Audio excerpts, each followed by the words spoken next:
नया question start करेंगे आज।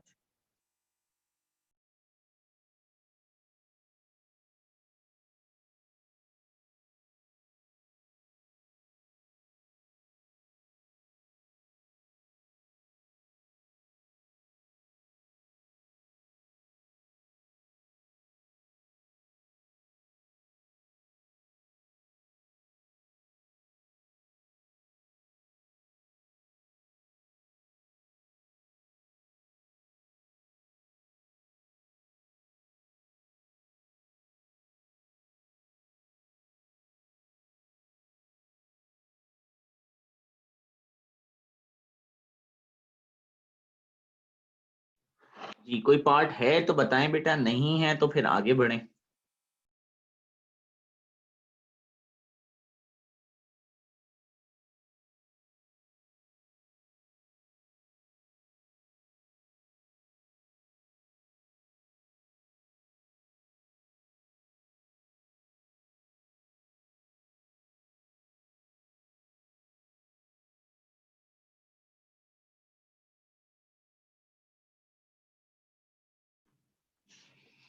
अच्छा यूशा A3 पूछ रहे हैं और एक बच्चा लास्ट पार्ट पूछ रहा है।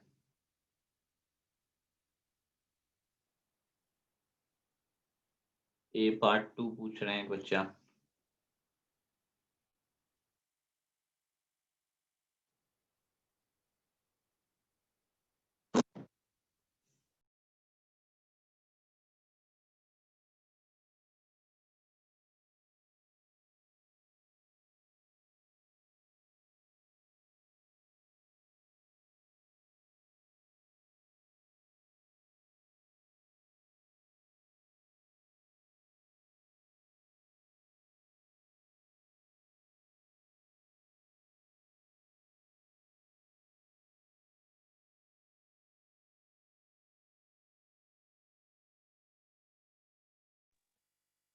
आई थिंक बस यही सवाल है और कोई सवाल आया नहीं है मजीद, तो स्टार्ट करते हैं।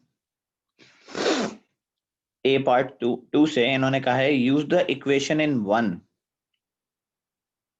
जो आपने इक्वेशन लिखी है अभी, जो मैंने भी लिख के दी हुई है यहाँ पर, to deduce the amount in moles of potassium iodide 5 that would react with nickel 2 sulfate solutions in this experiment.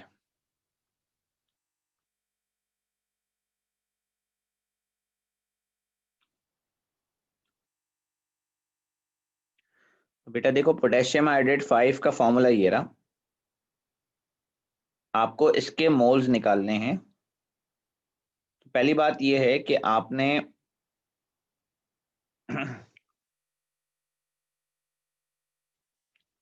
पता करना है कि कितने मोल पोटेशियम आयोडेट 5 के रिएक्ट करेंगे निकल 2 सल्फेट के साथ। ठीक है,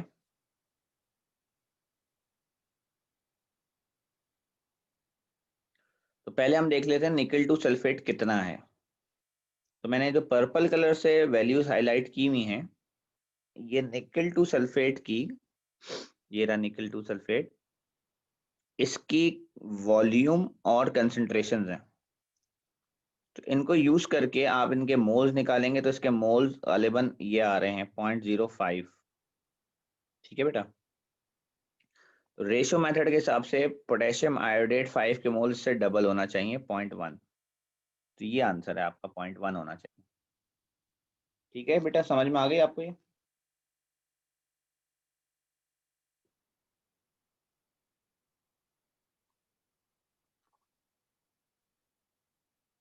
अच्छा यूशा भाई, आपने पूछा है नेक्स्ट सवाल। After the amount in 2 has been added, further potassium iodide 5 was added. State what effect, if any, this would have on the mass of precipitate obtained. तो आप लिखेंगे no effect, no change, mass of precipitate remains same. उसकी वजह बेटा ये है कि अगर आप इक्वेशन देखें, कहाँ गए यूशा भाई? जी जी। वो ये कह रहा है पार्ट 3 में कि अगर आप पार्ट 2 में जो आपने अमाउंट निकाला है पोटेशियम आयोडेट का वो डाल दें आप, बेटा वो तो वही एग्जैक्ट मोल्स है ना जो आपको चाहिए। जैसे आपके बीकर में हमेशा से निकल के मोल्स तो 0.05 पड़े हुए थे। इन 7 एक्सपेरिमेंट से आपने क्या किया, पहले एक्सपेरिमेंट में पोटेशियम आयोडेट डाल दिया 0.02, जबकि चाहिए कितना था 0.1, आपने उससे काफी कम डाला, तो मैंने आगे लिमिटिंग लिखा हुआ है। एक्सपेरिमेंट नंबर 2 में आपने थोड़ा बढ़ा दिया, ये अभी भी लिमिटिंग है, यानी कि इवन एक्सपेरिमेंट 7 तक आप लिमिटिंग थे। ठीक है, जब तक आप 0.1 से अंडर वैल्यू डालोगे पोटेशियम आयोडेट 5 की, आप लिमिटिंग रहोगे। इसलिए जो आपने ग्राफ बनाया होगा ना, वो 0.08 के बाद 0.09 पे भी इंक्रीज हुआ होगा और 0.1 पे जाके कांस्टेंट हो गया होगा। 0.1 पे जाके फिर कांस्टेंट करना है आपने उसको। अच्छा ठीक, क्योंकि 0.1 से आगे तो फिर वो एक्सेस में चला जाएगा ना, आपको तो 0.1 मोल चाहिए, 0.1 अगर आपने डाल दिया बात खत्म हो गई। तो यहाँ आप लिखें नो चेंज, तो आपने क्या करना है यहाँ पर इस ग्राफ में जो भी आपकी वैल्यूज आ रही हैं उसके हिसाब से आपने उसको प्लॉट तो किया होगा, पर मैं आपको बता रहा हूँ आपने आगे करना क्या था कि 0 से 0.1 तक आपने इसको स्ट्रेट लेकर आना था, उसके बाद 0.1 से आपने इसको यूं स्ट्रेट करना था, यूं। ठीक है, अच्छा सर पीछे आंसर लिखा हुआ है मास of precipitate increases.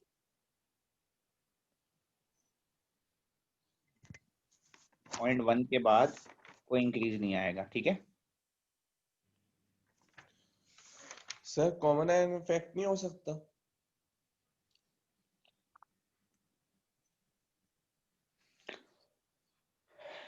if after the amount in 2 had been added further potassium iodide was added, state what effect if any this would have on the mass of।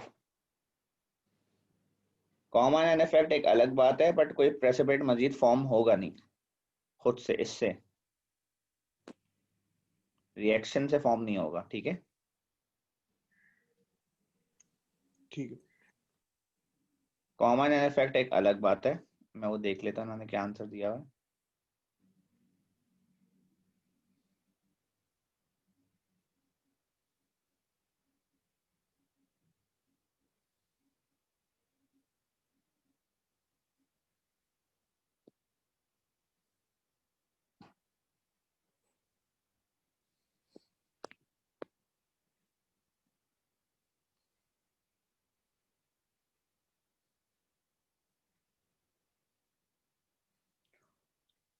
देखिए आपसे ना इन्होंने यहाँ पर पार्ट 4 में जो पार्ट 4 है इसमें इन्होंने बोला हुआ है add points on your graph to indicate the approximate mass of precipitate that would be obtained if each of the following amounts in moles of potassium iodide 5 were added। कहना है अगर हमने 0.1 ऐड किया तो कितना मास बनेगा और 0.12 ऐड किया तो कितना मास बनेगा, क्योंकि डेटा में जो है हमारे पास 0.08 एक्सपेरिमेंट 7 में 0.08 तक का मास है, उससे आगे तो हमारे पास नहीं है मास। ठीक है, ना हमारे पास 0.09 का मास है, ना हमारे पास 0.1 का मास है, ना 0.12 का मास है। तो यूशा भाई ये जो आपने क्वेश्चन किया होगा ना वो ऐसे करना है। ठीक है, जैसे मैंने ग्राफ बनाया है कि 0.12 पे उतना ही मास बनेगा जितना 0.1 पे बनेगा। अब इसका जरा पहले पार्ट 4 का आंसर देख लेते हैं। पार्ट 4 में देखें क्या लिखा हुआ है कि point at 0.1 lies on the extrapolated drawn line of best fit. कह रहे हैं उसी को 0.08 वाली को आगे बढ़ाते रहें, जहां वो 0.1 को टच करेगी वो आपकी वैल्यू होगी। और फिर लिखा हुआ है 0.8.12 either at the same value as 0.1 और स्लाइटली हायर वैल्यू। कह रहे हैं या तो वो सेम वैल्यू पे हो। अच्छा, सेम वैल्यू पे क्यों बोला है उन्होंने, क्योंकि जैसे मैं बोल रहा हूँ कि मजीद प्रेसिपिटेट फॉर्म नहीं होंगे। सही है, तभी वो सेम वैल्यू पे रहेगी ना बेटा। कहाँ गए यूसुफ भाई? ठीक है ठीक है ठीक है। तो यही बात पार्ट 3 में पूछी है। पार्ट 3 में यही बोला था कि अगर आप ज्यादा ऐड कर देंगे तो क्या होगा। अगर आप वहां लिखेंगे कि कोई चेंज नहीं होगा, तो ये बात इन्होंने खुद आगे इसी क्वेश्चन में बताई हुई है कि सेम वैल्यू एक्सेप्टेबल है, और स्लाइटली हायर वैल्यू क्यों एक्सेप्टेबल है? जिस लॉजिक से उन्होंने मोर प्रेसिपिटेट वहां लिखे हुए,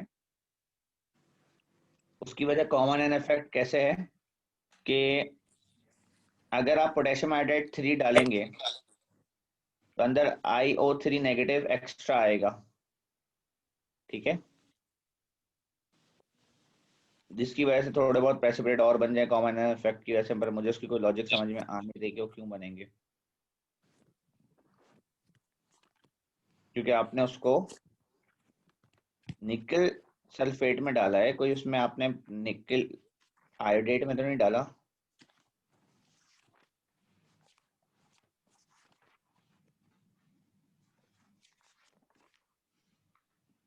आई डोंट थिंक के ज्यादा प्रेसिपिटेट बनेंगे किसी भी सूरत में।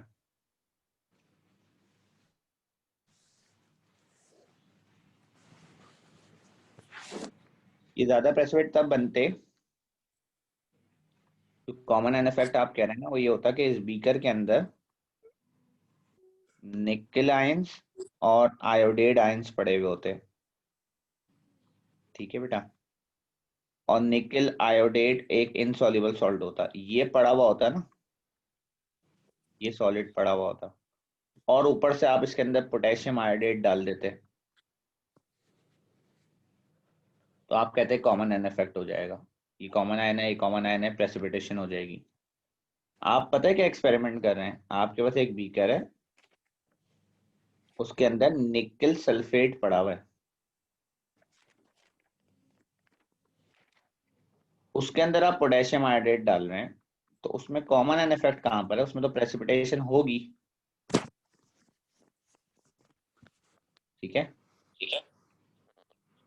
अब अगर ये बात लॉजिक अप्लाई होती है कि प्रेसिपिटेशन के बाद आप सेम बीकर के अंदर, उसी सेम बीकर के अंदर मजीद ऐड किए जा रहे हैं, क्योंकि आफ्टर प्रेसिपिटेशन रिएक्शन तो वो ऐसा हो जाएगा, बिफोर ऐसा है और आफ्टर ऐसा है, और अगर उसमें एडिशन हो रही है, इसके अंदर एडिशन हो रही है, फर्दर एडिशन, तो ठीक है, थोड़े से प्रेसिपिटेट और बनेंगे कॉमन इफेक्ट से।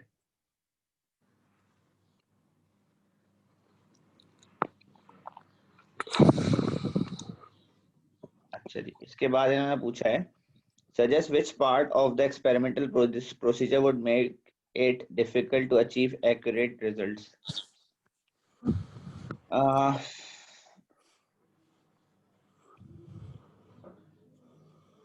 ये जो इन्होंने क्वांटिटीज यूज की है ना, 0.02 मोल्स ऑफ पोटेशियम आयोडाइड, ठीक है, ये कितने मास से हासिल होता है? 0.02 मोल्स,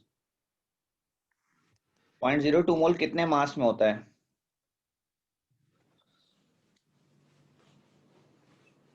ये निकालिएगा जरा, पोटेशियम आयोडाइड का कितना कितना मास यूज होगा, इसका MR निकालें, MR इंटू 0.02, तो फिर मुझे बताएं मास कितना आ रहा है,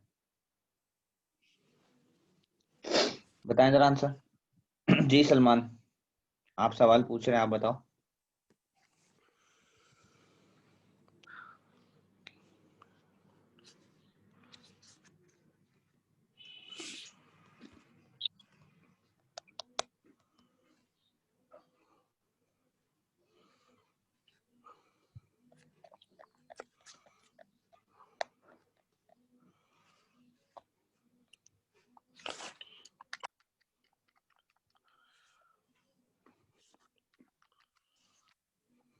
जी सलमान भाई। जी सर, मैं अभी कैलकुलेट कर रहा हूँ। सर वो स्क्रीनशॉट वो जो लेने थे, जो पहले आपने स्क्रॉल कर दिया नीचे।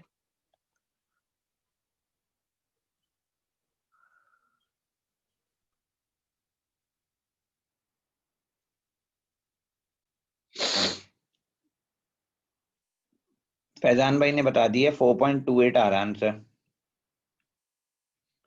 अब फैजान, यूशा भाई, सॉरी सलमान भाई, 4.28 मास आपको एग्जैक्टली मेजर करना पड़ेगा, तब जाके आप एग्जैक्टली 0.0200 ग्राम बनाएंगे, मोल्स बनाएंगे। यानी कि इन्होंने जो फिगर्स दिए वो कुछ ज्यादा ही प्रिसाइज हैं कि आपने 02 के बाद भी 2 डेसिमल प्लेस दिए मैं 00। एक्सपेरिमेंट्स करते वक्त आप इतनी प्रिसाइज कंसंट्रेशंस प्रिपेयर नहीं कर सकते, हमेशा आगे पीछे होंगी, ठीक है। इन्होंने एग्जैक्ट वैल्यूज दी हैं 0.0300, 0.0400। इसमें तो डेफिनेटली प्रैक्टिकली करते हुए तो एरर आएगा, इतनी एक्यूरेसी हाई अचीव नहीं होती है, क्योंकि आपको 0.02 अचीव करने के लिए एग्जैक्टली 4.28 ग्राम चाहिए। फिर वो जो सॉलिड होगा, अगर आपने किसी भी तरह से 4.28 ग्राम मेजर कर लिया, तो वो जरूरी तो नहीं है वो 100% प्योर हो, क्योंकि 4.28 ग्राम तो आपको प्योर सब्सटेंस का चाहिए ना उसके अंदर इम्प्योरिटी होगी। अब वो इम्प्योरिटी की वजह से वो 4.28 ग्राम एक्चुअल में नहीं होगा। ये सारे एरर्स हैं। इसके अलावा जो मास ऑफ प्रेसिपिटेट वो मेजर कर रहे हैं, वो भी 2 डेसिमल प्लेस तक कर रहे हैं, मतलब उन्हें 0.01 ग्राम का भी हिसाब चाहिए, 6.71, ठीक है। अब इतना मास बनेगा, अगर हम ये नहीं कह रहे कि मास नहीं बनेगा, तो इतना आप बाहर थोड़ी निकाल सकेंगे। प्रेसिपिटेट आप फिल्टर करके बाहर निकालते हैं, फिल्ट्रेशन के प्रोसेस में अच्छा खासा मास लॉस हो जाता है, वो फिल्टर पेपर पे लगा रह जाता है, ठीक है। तो इन वजूहात की वजह से आपके एक्सपेरिमेंट में एरर्स हैं, कोई भी एक वजह दे सकते हैं कि आप loss of mass of precipitates हो जाएगा फिल्टर पेपर के ऊपर, या इतनी एक्यूरेट मोल्स कैलकुलेशन नहीं हो पाएंगी, ठीक है बेटा जी। कोई और सवाल किसी बच्चे का रह गया? सर इसी का लास्ट पार्ट है, बस ये पूछना है सॉल्युबिलिटी प्रोडक्ट को क्या फॉर्मूला है उसमें।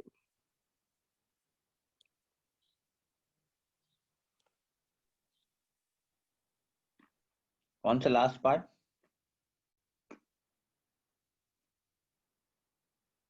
ये लास्ट पार्ट?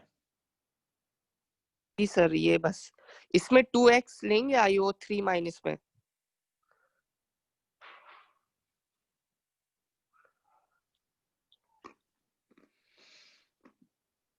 सॉल्युबिलिटी प्रोडक्ट निकालना है ना आपने, KSP। जी sir, x into 2x whole square होगा ना।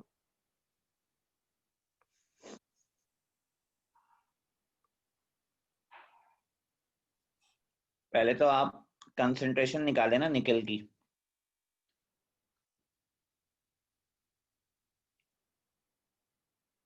कंसंट्रेशन ऑफ निकल निकालें, कैसे निकालेंगे? 0.0306 मोल्स अपॉन वॉल्यूम, 0.1 dm³। क्या आंसर आया भाई? 0.0306।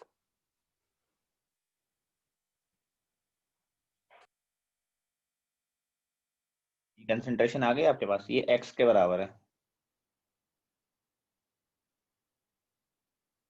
ठीक है। और ये क्योंकि 1:2 के रेशियो का सॉल्ट है, इसकी KSP बराबर होती है 4x³ के। तो आप KSP निकालते वक्त इस वैल्यू का 0.306 का क्यूब करें और 4 से मल्टीप्लाई कर दें, आपका आंसर आ जाएगा। उसकी लॉजिक ये है कि आपने निकल आयोडेट के अंदर निकल 2 प्लस 2 आयोडेट 5 में कहा है कि अगर ये 1 है तो ये भी 1 है, और फिर ये जो है ये 2 है, तो ये 2x है। इससे आपने KSP का एक्सप्रेशन बनाया। आपने कहा है KSP is equal to x into 2x का स्क्वायर विच इज दिस। सही है भाई?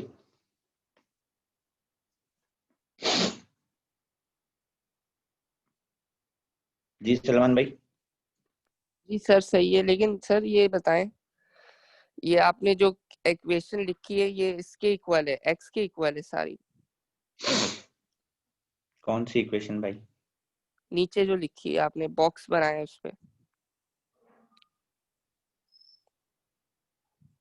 तुमने चैप्टर पढ़ा हुआ है? जी सर, पढ़ा हुआ है।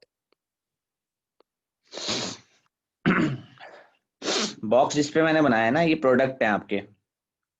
प्रोडक्ट से केएसपी का एक्सप्रेशन लिखा है मैंने, एक्सप्रेशन।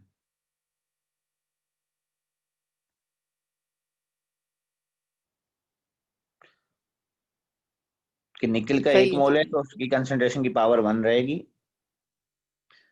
आयोडेट के 2 मोल हैं, ये रहे 2 मोल, तो उसकी पावर 2 हो जाएगी भाई, ये रही। उससे फिर सर मैथमेटिकली बन। वो जो पार्ट 2 है उसमें जो आयोडेट की कंसंट्रेशन, जो मोल्स जो निकाले हैं वो अलग है।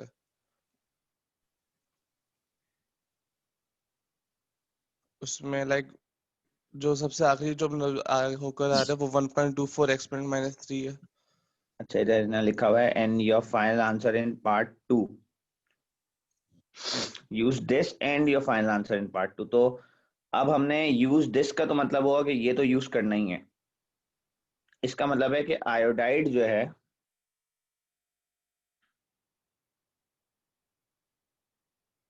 आयोडाइड हमें ये वाला यूज नहीं करना। आयोडाइड हमें हमें दिया हुआ है, राइट? आयोडाइड 5।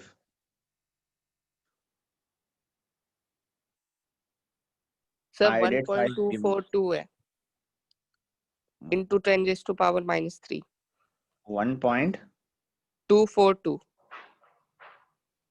इंटू 10⁻⁻। -3। अच्छा, ये पार्ट 2 में इन्होंने कहा दिया हुआ है। पार्ट 2 में इन्होंने कहा था use your answer in 1 and the mass of nickel two iodide in experiment two calculate the mass of nickel two iodide dissolved in the solution. तो यहाँ से आपने आंसर निकाला था, डिसॉल्व मास निकाला था ना, तो उससे कंसंट्रेशन में कन्वर्ट किया है फिर आपने बाद में। कैसे किया?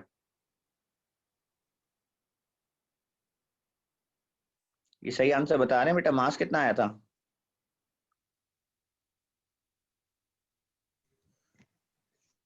0.254। 0.254 ग्राम्स अगर यहाँ मास आया था। ये मास है निकल टू आयोडेट का। यहाँ फिर मोल्स निकाले होंगे तुमने, 0.254 डिवाइडेड बाय यहाँ MR 408.7। ये कितने मोल्स आए थे? 6.21 एक्सपोनेंट -4। 10⁻⁻4। इसको 2 से मल्टीप्लाई करो। वही कर लिया था 1.24 1.24 इंटू एक्सपोनेंट -3 10⁻⁻3। एक्सपोनेंट -3। 100 में इतने 1000 में कितने होंगे? -2 आएगा ना बेटा, इसलिए तो आंसर गलत है। ये 100 में है, 1000 में कितने होंगे? ये वैल्यू 100 में है, 1000 में कितनी होगी? 0.0124 सर। मतलब 10⁻⁻2 हो जाएगी ना। ये यूज करनी है आपने वैल्यू, ठीक है? आई बात समझ में? कंसंट्रेशन आपने मोल पर डीएम क्यूब में लेनी है। तो ये आपका 2x की वैल्यू है एक्चुअली। पर मैं इसको 2x बोलूंगा नहीं, क्योंकि इस वक्त इस लॉजिक से काम हो नहीं रहा है। इस वक्त इस लॉजिक से काम हो रहा है कि केएसपी निकालने के लिए आपने निकल की वैल्यू इस्तेमाल करनी है और आयोडेट की वैल्यू इस्तेमाल करनी है। आयोडेट की वैल्यू का आपने स्क्वायर करना है, इससे आंसर आएगा। सर 2 से नहीं मल्टीप्लाई करेंगे आयोडेट की वैल्यू? नहीं भाई, ये तो एक्चुअल वैल्यू है आयोडेट की। अच्छा सही। वो तो रेशोज में करते हैं।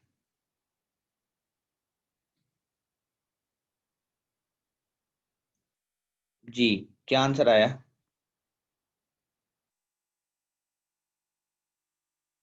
Sir 4.71 into 10 raised to power -4।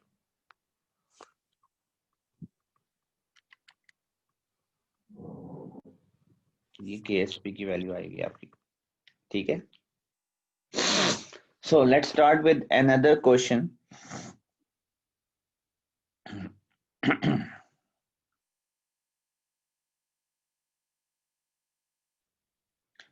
ये क्वेश्चन जरा ढूंढे बेटा।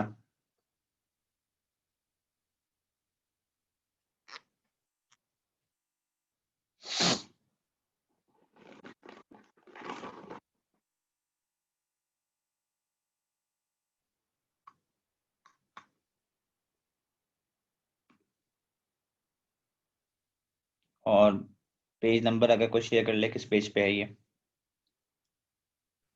सर नेक्स्ट क्वेश्चन है इसके, जो पिछले वाला जो किया।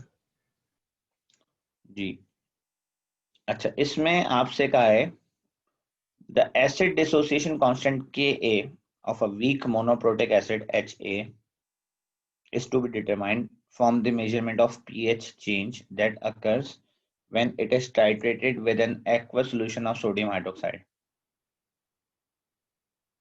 कह रहे हैं एसिड Ha की टाइट्रेशन हो रही है सोडियम हाइड्रोक्साइड के साथ, ठीक है, और उस टाइट्रेशन के जरिए वो Ka की वैल्यू निकालना चाहते हैं just by measuring the pH. अब लॉजिक ये है, अगर आप डाटा देखें, अभी मैं क्वेश्चन आगे पढ़ता हूं।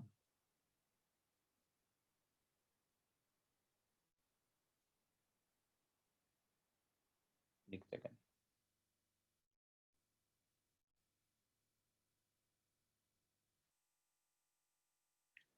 लॉजिक ये है कि आपके पास एक फ्लास्क है, उस फ्लास्क में एसिड पड़ा हुआ है Ha, ठीक है, और उसके साथ इन्होंने एक पीएच मीटर लगा दिया।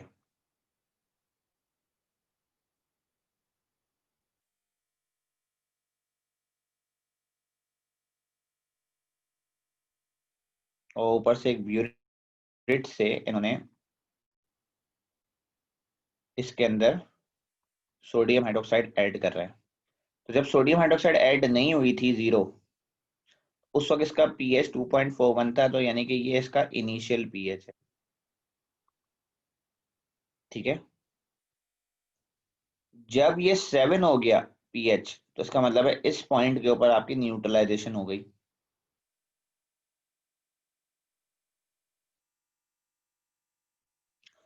न्यूट्रलाइजेशन पे अगर वॉल्यूम 30 है, तो ये वॉल्यूम बहुत इंपॉर्टेंट है, क्योंकि 15 जो होगी ना, 15 मेंशन नहीं, गलत किया उन्होंने, 15 यहाँ पे वैल्यू होना चाहिए थी, 15 सीएम क्यूब। 15 सीएम क्यूब के ऊपर हाफ न्यूट्रलाइजेशन होगी। ये बहुत इंपॉर्टेंट वैल्यू होती है, हाफ न्यूट्रलाइजेशन, क्योंकि हाफ न्यूट्रलाइजेशन पे पीएच पीके के बराबर होता है, या H प्लस के बराबर होता है। ये कंडीशन होती है हाफ न्यूट्रलाइजेशन पे, ये दो कंडीशन होती हैं। हाफ न्यूट्रलाइजेशन का जो पीएच होता है वो पीके के बराबर होता है, या हाफ न्यूट्रलाइजेशन पे जो H पॉजिटिव आयंस होते हैं वो के बराबर होते हैं, ठीक है। तो हमें हाफ न्यूट्रलाइजेशन का पीएच उसने दिया ही नहीं है, अगर वो देता तो ये क्वेश्चन यही सॉल्व हो जाता। तो आपको तो के चाहिए था ना, ठीक है। अब इसके लिए हमें जाना पड़ेगा ग्राफ पे, और ग्राफ से हमें वो पीएच निकालना पड़ेगा जो 15 पर हासिल हो रहा है। 15 पे मेरा फोकस क्यों चला गया, क्योंकि वो मुझे बता चुका है कि 30 के ऊपर पीएच 7 है। 30 पे पीएच 7 बता चुका है वो। जब आप 30 का ग्राफ प्लॉट करोगे ना, 7 को कट कर रहा होगा वो, यहाँ पे जाके, यहाँ कहीं कट कर रहा होगा यूं करके, ठीक है। तो ये जो पॉइंट है ना, ये आपको बता रहा है कि ग्राफ यूं बन रहा है आपका कहीं से,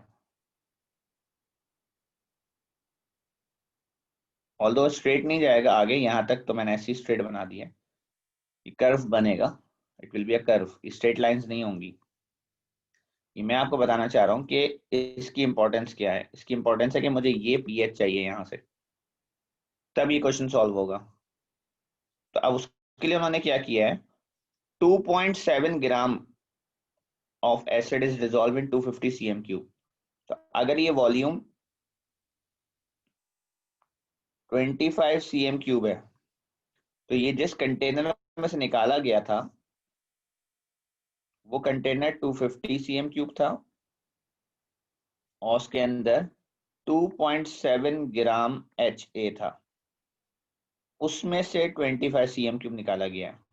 ऑब्वियसली इसके अंदर 0.27 ग्राम HA आया होगा, ठीक है। ये वॉल्यूमेट्रिक फ्लास्क है, ये कॉनिकल फ्लास्क है। अब हैविंग सेड दिस, हम ये पूरा क्वेश्चन पढ़ने के बाद ये समझ गए कि हमें कौन सा पॉइंट चाहिए हमारे ग्राफ से। तो सबसे पहले तो आप ग्राफ प्लॉट करें। जब आप ग्राफ प्लॉट करेंगे तो फिर हम आगे सॉल्व करेंगे। स्टार्ट करें बेटा।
जी क्या आपके पास 15 पे पीएच आ रहा है बेटा? 15 सीएम के पे पीएच कितना आ रहा है?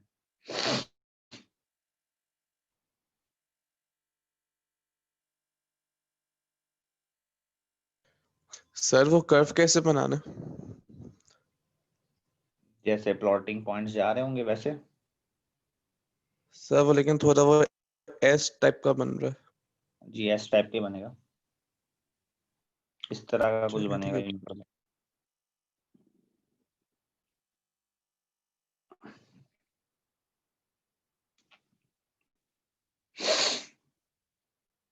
जी बताएं क्या वैल्यू आई 15 पर?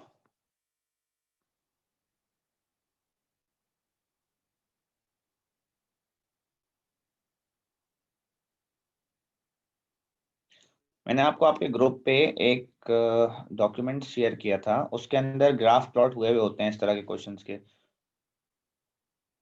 3.85 आपको शेप पता चल जाएगी।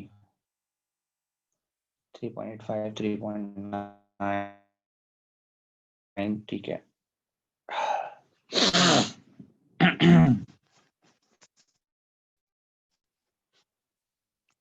तो सबसे पहली बात तो है, आपने पॉइंट सर्कल कर लिया, वो आपने कर लिया होगा, उसकी वजह बाद में देखते हैं। What would be a suitable range of pH? pH range आप लोगों को पता है कि आप जो भी कर्व होता है उसको प्लॉट करने के बाद ये जिसको pH कहते हैं, तो वो रेंज कितनी वैल्यू आ रही है आपकी, देख लें कर्व से।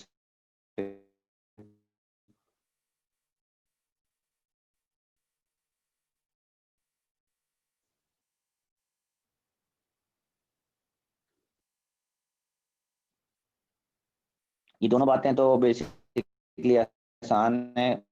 पॉइंट को सर्कल करना है एनामोलस, और ये पीएच रेंज देखना। मेन जो पॉइंट है यहाँ पे। अच्छा, आवाज लैग कर रही है क्या बेटा? जी सर। जी सर।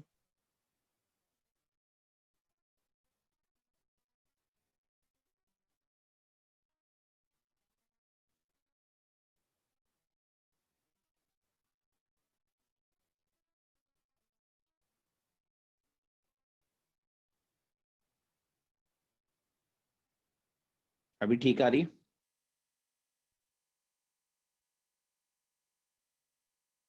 अभी सही आ रही है आवाज? सर अभी भी लैग करी थी।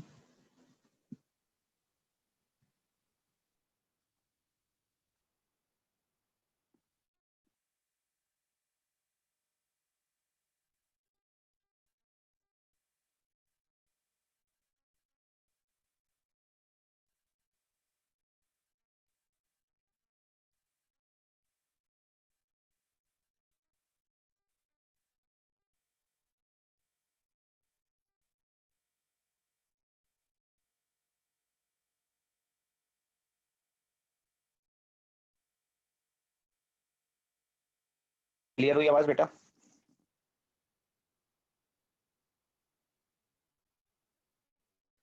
जी सर सही हो गई।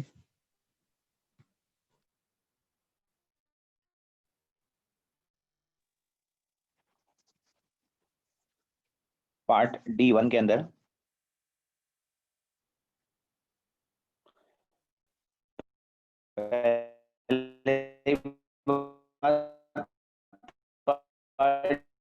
D1 और D2 में कल की क्लास में ये हमारे ये हमने कैसे निकाला, ठीक है। कट रही है आवाज फिर से, मुबशिर कह रहे हैं? जी सर फिर से कट रही है।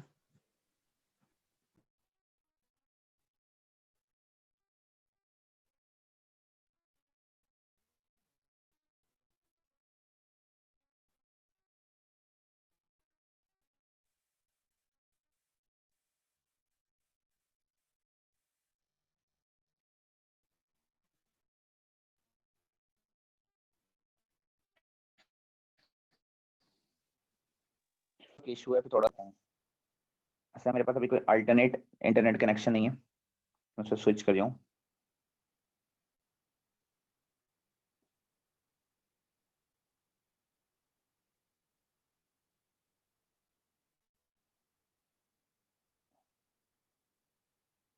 मैंने आपको ये डॉक्यूमेंट यहाँ सेंड किया था P5 का,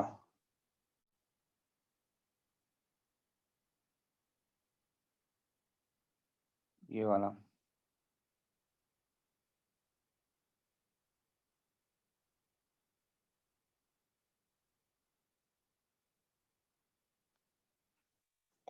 ये डॉक्यूमेंट जरा ग्रुप में दोबारा सेंड करेंगे, ये वाला ये मेरे पास से डिलीट हो गया है। ये किसी के पास डाउनलोड हुआ हुआ था?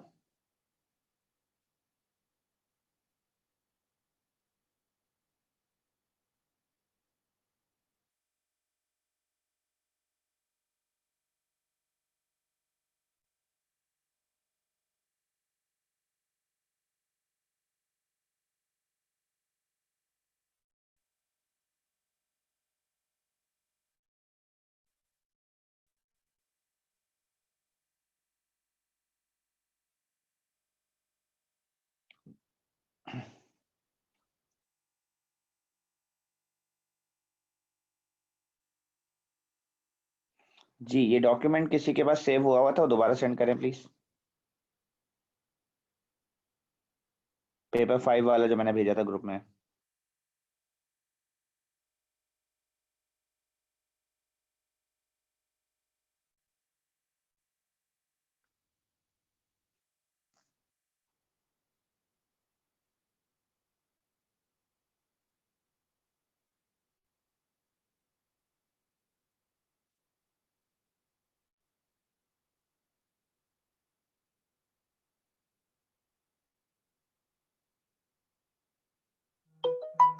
सर इसकी इमेजेस बहुत छोटी आई थी। देख रहा हूँ।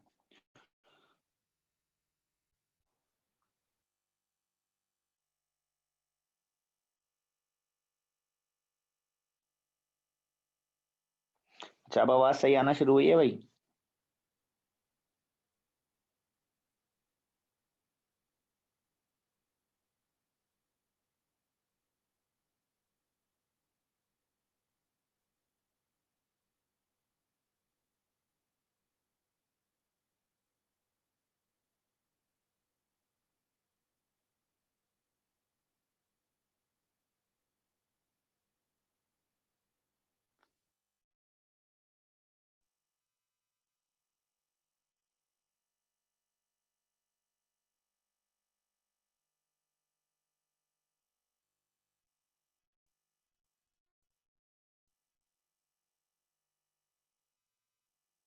अच्छा,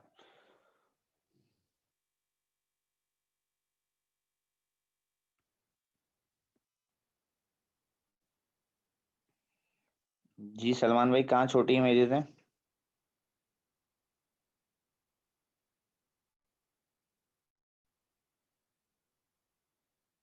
सर मेरे प्लेटफॉर्म में आ रही है। बेटा मोबाइल पे आ रही होंगी ना?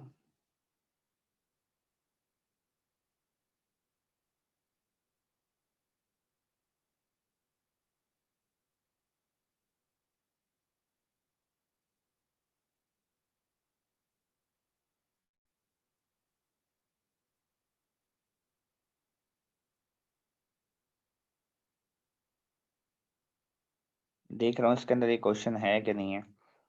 उसका कर्व कैसा आ रहा है मैं वो दिखा दूं यूशा भाई को, क्योंकि इनकी मार्किंग स्कीम्स में कर्व नहीं बने हुए होते हैं, कुछ एक दो में हैं शायद। Sir page 91।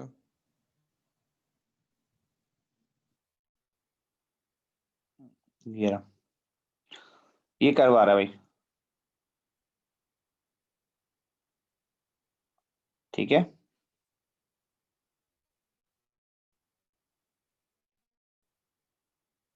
विन और वैल्यू पीएच की 3.9 आ रही है। सर कर्व अगर परफेक्ट ना बनाए तो मार्क्स तो नहीं कटेंगे ना? थोड़ा बहुत तो आगे पीछे चलता है, बट ऐसी ही बात है, बहुत ज्यादा नहीं चलता। ठीक है, थोड़ा बहुत तो फ्री हैंड प्लॉटिंग हो रही है, उसमें मसला तो होगा थोड़े बहुत में। सही है। सर मेरी पीएच 3.8 आ रही है, एक्सेप्टेबल है? जी आई गेस। अच्छा चलें, यहाँ पे कैलकुलेशन देखें, समझें इसको, कैलकुलेशन को। के ए का जो एक्सप्रेशन होता है ना, वो आपने लिखना है। फिर आपने कहना है कि जी एच प्लस बराबर होता है ए माइनस के। ठीक है, यानी कि के ए हो गया एच प्लस का square over concentration of acid. So आपने पीएच से, पीएच के जरिए एच प्लस निकालना है, वही एंटी लॉग करके, और फिर उस वैल्यू का स्क्वायर करना है, तो वो वैल्यू ये आएगी आपके पास 1.259 एक्सपोनेंट माइनस 4। इसका आपने स्क्वायर कर देना है, डिवाइड करना है आपने इसकी एसिड की कंसंट्रेशन से। ठीक है, एसिड की कंसंट्रेशन भी इत्तेफाक से वही है जो एच प्लस की कंसंट्रेशन है।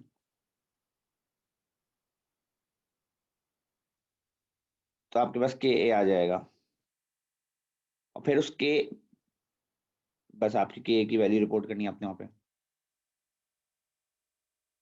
इनके पास कितनी आ रही है?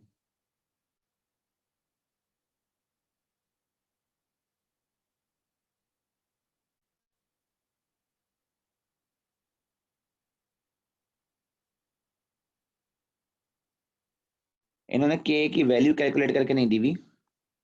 इन्होंने कहा हुआ है reads correct value of pH from the graph drawn, जो कि 3.9 है, गिव्स करेक्ट एक्सप्रेशन फॉर के ए एंड कैलकुलेट्स के। इन्होंने वर्डिंग्स में बात की हुई है, वहां सॉल्व हुआ हुआ है।